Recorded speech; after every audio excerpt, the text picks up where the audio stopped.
Saya sengaja ngadepnya ke sini nih. Bakal lagi pacaran ketakonnya dikit hede suwe beli. Bakal hede sampai malas dina jadi terusakan nih masa kuata. Sebagai sumber hukum tadi mantanku menyebutkan ada Al-Quran, ada As-Sunnah. Bukan As-Sunnah Kali Tanjung ya. Ada Al-Quran, ada hadis. Kudu bae disebutakan kan.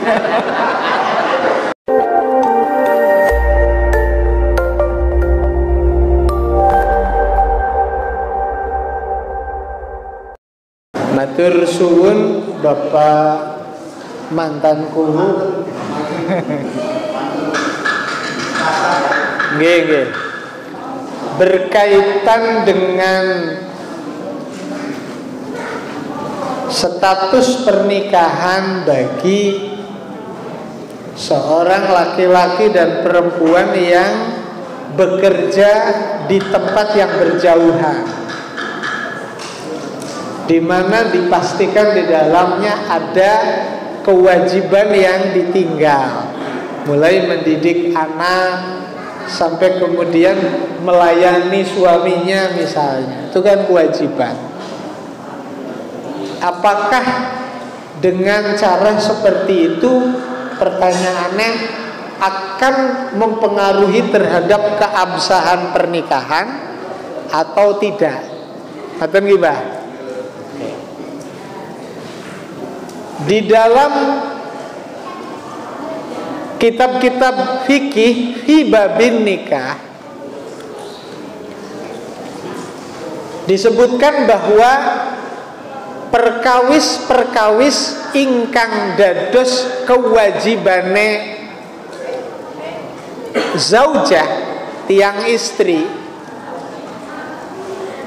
tetapi kemudian tidak dijalankan oleh tiang istri,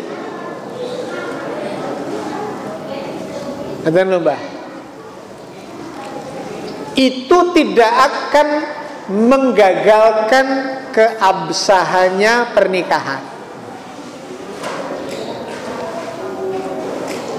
Paling banter pada saat suaminya tidak ikhlas, tidak ridho, ya dosa.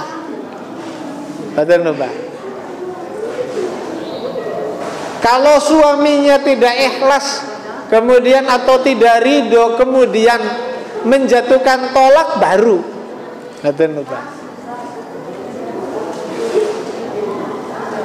perceraian terjadi. Itu kan imma bi'iqa'it tolak, ada kalanya dengan dijatuhkannya tolak oleh sang suami, atau bi'iqa'it tolak oleh hakim. Tanpa ada proses iqa'ut tolak dari keduanya, itu tidak akan jatuh atau tidak akan terjadi yang namanya perceraian. Ta'liqut tolak sendiri itu kan terjadi, ya tetap ada proses yang disebut sebagai terjadinya tolak tadi, meskipun prosesnya bita'liq. Apalagi dalam kasus TKW itu kan nggak ada yang namanya itu, bahwa sebagai seorang istri punya kewajiban, bahwa sebagai pendamping suami punya kewajiban, ya. Dan dengan tidak dilaksanakan bisa dosa pada saat suaminya tidak ikhlas, pada saat suaminya ridho, kan begitu, meskipun ridhonya terpaksa. Saya yakin terpaksa itu ridhonya itu.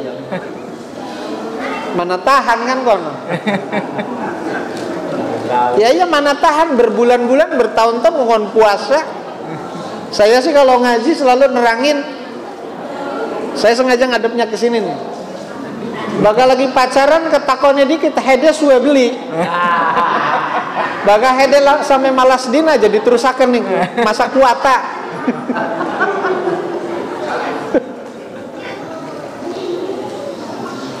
Malas dina beke abot apa maning pirang-pirang tahun kongkon puasa. Ya Allah ya Rasulullah, jadi sulit untuk disebut sebagai suami ikhlas, suami ridho. Faktanya tuh begitu. Tapi tetap tidak menjadi secara otomatis jalan wujudnya perceraian, kecuali dijatuhkan sendiri oleh suaminya atau ketok palu oleh hakim. Ngoten, Mbah? Ngoten nggih? Itu yang pertama. Yang kedua, sebagai sumber hukum tadi mantanku menyebutkan ada Al-Quran, ada As-Sunnah. Bukan As-Sunnah Kali Tanjung ya. Ada Al-Quran, ada hadis. Kudu bae disebutakan kan. Kemudian ada ijma, ada qiyas. Pertanyaannya, apakah ijtihad menjadi bagian dari sumber hukum? Qiyas itu bagian dari proses yang dihasilkan ijtihad, Bah. Ijma itu juga prosesnya ijtihad, Bah. Istihsan dalam salah satu bagian di usul fikih disebut itu juga prosesnya ijtihad.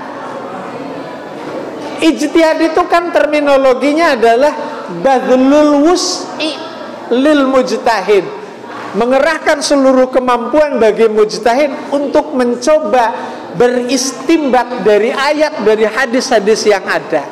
Hasilnya bisa dalam kodifikasi ijma, bisa jadi dalam kodifikasi qiyas, bisa jadi kemudian istihsan, bisa jadi masalihul mursalah. Jadi ijtihad itu sudah barang tentu menjadi bagian perangkat, tidak menjadi katakanlah objek yang diperangkati. Jadi lamun ladingkah ijtihad itu ladinge dudu weduse, Bah. Tapi baka Al-Quran, baka hadis, ya itu kira-kira weduse. Ijtihad itu ladinge. Kuatan, Bah. Sami-sami, Bah. Monggo ingkang lintuh. Monggo.